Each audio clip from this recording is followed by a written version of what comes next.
आज हम बात करेंगे स्वादिष्ट विरेचन चूर्ण के बारे में। जैसा इसका नाम है वैसा इसका काम है। ये कब्ज की समस्या को दूर करता है, पर ये कब्ज के अलावा और भी बहुत सी समस्याओं को दूर करने की अपने अंदर क्षमता रखता है।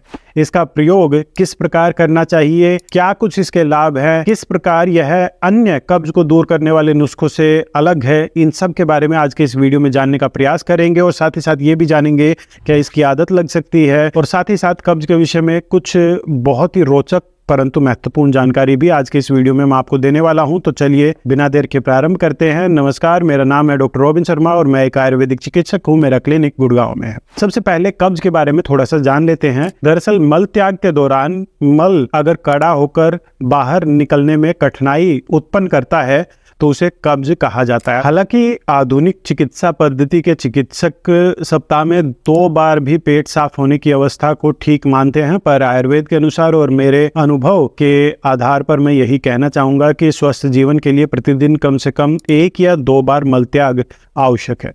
पर क्या आपको पता है आयुर्वेद में किस विशेष रोग में कब्ज की स्थिति को दूर ना करने के लिए कहा गया? मतलब ऐसी कौन सी बीमारी है जिसमें आयुर्वेद के अनुसार रोगी की कब्ज को दूर नहीं करना चाहिए? वीडियो के अंत में मैं इसका जवाब दूंगा, पर तब तक आप मुझे नीचे कमेंट्स में बताइए कि क्या आपको इसके बारे में पता है। चलिए सबसे पहले स्वादिष्ट विरेचन चूर्ण के प्रमुख घटक द्रव्यों के बारे में जान लेते हैं। तो इस औषधि का निर्माण करने के लिए प्रयोग किया जाता है शुद्ध गंधक 1 भाग, मुलेठी चूर्ण 1 भाग, सौंफ 1 भाग, सनाई की पत्ती 3 भाग और मिश्री 4 भाग। सनाई पत्ती का प्रयोग आंतों की गति को बढ़ाता है। दरअसल सनाई पत्ती में सेनोसाइड्स अल्कलाइड पाए जाते हैं जो हमारी आंतों को स्टिमुलेट कर उसकी गति को बढ़ा देते हैं, जिससे कब्ज की समस्या को दूर करने में ये बहुत ही अधिक प्रभावी रहता है। पर इसमें एक बहुत बड़ी कमी है। इसके अपने इसी गुण के चलते पेट में मरोड़ पैदा करता है। पर इस औषधि में प्रयोग किए गए शुद्ध गंधक, मुलेठी चूर्ण और सौंफ पेट में मरोड़ लगने की समस्या को दूर करने में सहायता करते हैं। वहीं विशेष तौर पर शुद्ध गंधक पाचन क्रिया को बल प्रदान करती है। मुलेठी चूर्ण अम्ल पित्त आदि समस्या को शांत कर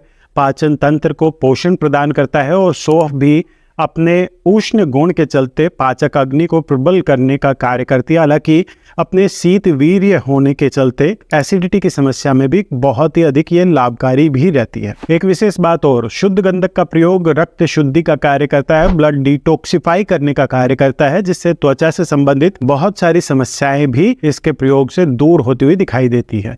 वही बात की जाए प्रयोग विधि और मात्रा की, तो 2 से 5 ग्राम की मात्रा या फिर चिकित्सक द्वारा निर्देशित विधि से इसका प्रयोग आपको अच्छे लाभ की प्राप्ति बहुत ही शीघ्र अनुभव करवा सकता है। रही बात जहां तक सावधानियों की, तो अन्य कब्ज को दूर करने वाली औषधियों की अपेक्षा ये बहुत ही सुरक्षित औषधि है। यहाँ तक कि बच्चों और गर्भवती स्त्रियों में भी इसका प्रयोग करवाया जाता है। पर फिर भी मेरी सलाह यही रहेगी कि किसी भी प्रकार की औषधि का प्रयोग करने से पूर्व अपने चिकित्सक का परामर्श आप अवश्य लें। उनके निर्देशानुसार ही इस औषधि का आपको प्रयोग करना चाहिए। और जहां तक बात है उस सवाल की जो मैंने वीडियो के माध्यम में मैं आपसे पूछा था कि किस बीमारी में आयुर्वेद के अनुसार कब्ज को दूर नहीं करना चाहिए, तो जवाब है ट्यूबरक्लोसिस। ट्यूबरक्लोसिस के विषय में साफ साफ अधिकतर आचार्यों ने यही कहा है कि ऐसे रोगी के लिए उसका मल ही बल होता है, और अगर ऐसे रोगी को कब्ज की दवा देकर उसकी कब्ज को दूर कर दिया जाए तो वो और भी अधिक निर्बल होकर शीघ्र ही अपने प्राण त्याग देता है।